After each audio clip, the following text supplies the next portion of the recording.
Virginia is very unique in that we have written in our Constitution we assess property at 100% fair market values. That's unique among states in the country. Reassessments are effective January 1st, in this case January 1st, 2024, which means we're looking at sales that occur in 2022, but primarily 2023, leading up to that date. Code of Virginia requires we have at least 15 days worth of hearings.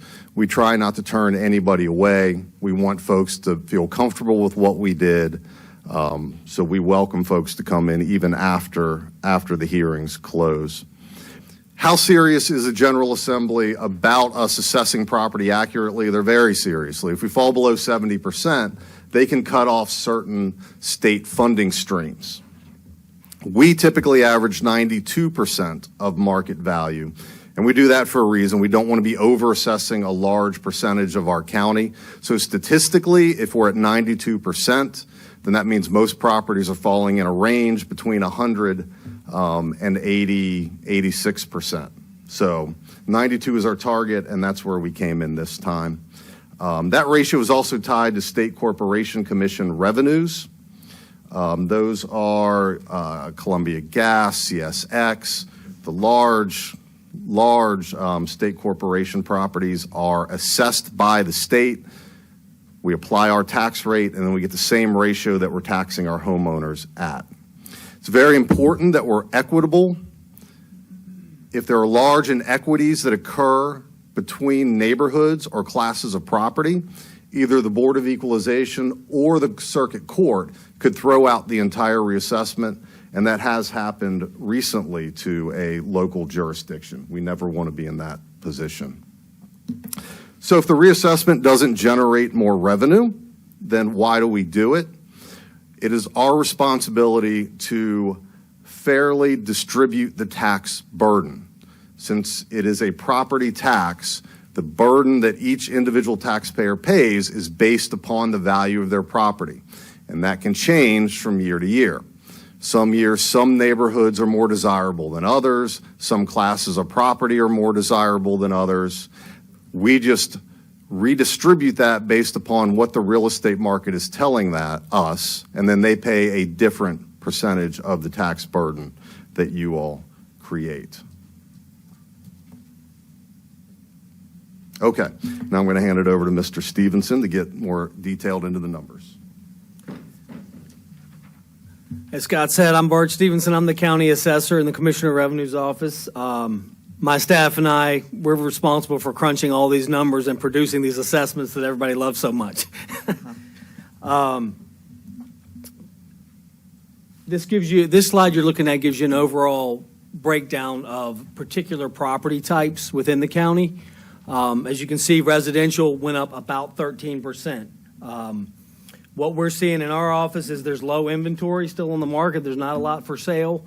There's still steady demand out there. That's keeping prices elevated to where they've been for the past couple years.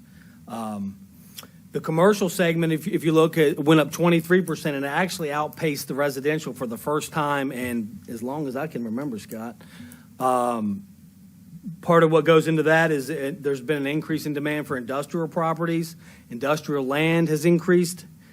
These large warehouses that everybody sees being built in Centerport, the value of those have increased dramatically, as well as new data center land projects. The value of those, which Scott will talk to later, the value of those have went up dramatically. So that's what's went into the commercial outpacing the residential.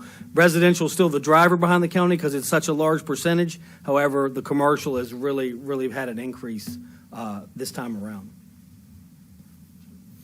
This pie chart is the overall makeup of the county. As you can see, residential is 83% of the county, but that 17%, that's your commercial makeup as a whole. And that's actually grown since last year. So it fluctuates a little bit as residential values fluctuate, but that's what we're looking at for the 2024 reassessment.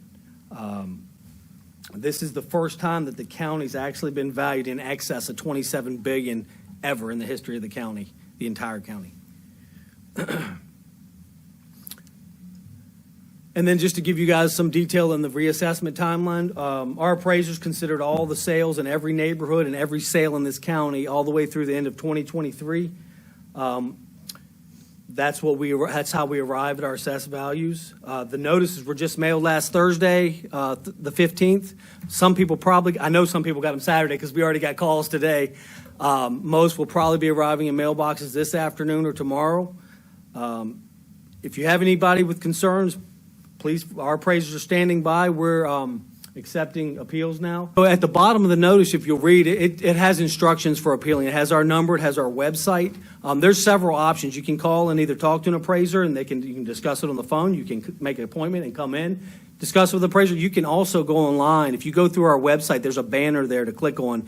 You can there's a online fillable form where people can do some research, put down what you think the property's worth. You can hit it. That comes right to my email, and that'll start the ball rolling on any appeal if they feel like it's not uniform or unjust. Yeah, that is nice to know. Hopefully, people take that. Yeah, so we have several options. We try to be as accommodating as we can. Yeah, totally understand. It's just that some people Sure. won't, and I don't know what else you could do to encourage that it's okay to call. And sometimes they don't want to know. They don't want you to know what they have. But so as long We're as willing you to talk to anybody, Okay. any concerns that anybody might have. So please send them our way. I've been with Scott for 23 years, so this is not my first time doing this either. I pray for you. Thank you. Our deadline is March 8th, that we encourage everybody to get all appeals in March 8th. That's 15 business days, which is required by law. However, we will never turn anybody away with any concern about any assessment. We will always sit down and listen to somebody, no matter what time of year it is. Once the appeals are closed, the focus will then shift to you all to set the tax rate, followed by the bills being mailed out and the first half bills being due June 1st. Excuse me. Having said that, I'm going to turn it back over to Scott. He's going to go into a little more detail on the overall county numbers and the whole entire tax base. Thank you, Bart. Yeah, I just wanted to, so Bart discussed a slide where it had the percentage of change per class code of property. This is just putting it into a dollar amount and breaking out a subset for data centers, since data centers are such a high-profile class of property for the county. We wanted to show you all what happened with those. Of the identified data center projects, which I believe there were 5, we increased the land value for those 429%. Fortunately, in the region, there were a number of sales that happened in December, so we had really good data, so we were able to be very aggressive, but also very confident in the values that we put on the data centers. And again, this is just the land value, but this increase amounts to almost $1 million extra tax dollars at the 84-cent rate. And you probably heard Andrea Light, the budget director, and I talk over the years about how our two cycles don't align, and it makes it difficult for you all to do your job with the budget because often you're using projected numbers right up until the time you set the tax rate. Taxes are on a calendar year and not a fiscal year. So this slide will hopefully help make sense of what to expect as these data centers are being built out. So as I mentioned, in calendar year 24, the value we're going to get are the land changes, which is what I showed you. If a reassessment or rezoning occurs in 2024, we can't address that new land value till January 1, 2025. So I can already see, I know folks on Civic Stafford will be questioning me when there's a big rezoning and the value doesn't change, but that's why. We legally can't change that value to 1/1/25. The good news for you all is that's within your FY 26 fiscal year or 25 fiscal year. So you will get the benefit of that increased value January 1, 2025. Any buildings that are partially constructed at that time, we will also be able to value those, and you'll see that benefit in next year's budget as well.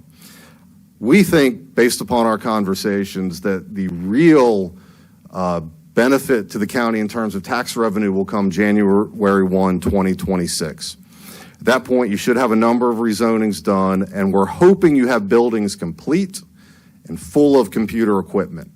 And it's the computer equipment where the real tax revenue is generated. A 250,000 square foot building, we are told, will have upwards of $1 billion worth of taxable property in it. So hopefully that will occur January 1, 2026, and that's when you'll really start to see the full benefit of all of these data centers in terms of tax revenue. As Bart said, we do encourage, and Dr. Young, I'm glad you asked the question. We absolutely encourage people to appeal their assessments. Even if you just want to know what our process is, we are happy to sit down and explain our process to you. Because most people, once they understand what we do, whether they like it or not, they accept it. And if people trust the system, then that's better for all of us. So we encourage you you can reach out to me directly. I can't really help you. Bart can. So reach out to Bart or the address here, but it's all on your reassessment notice.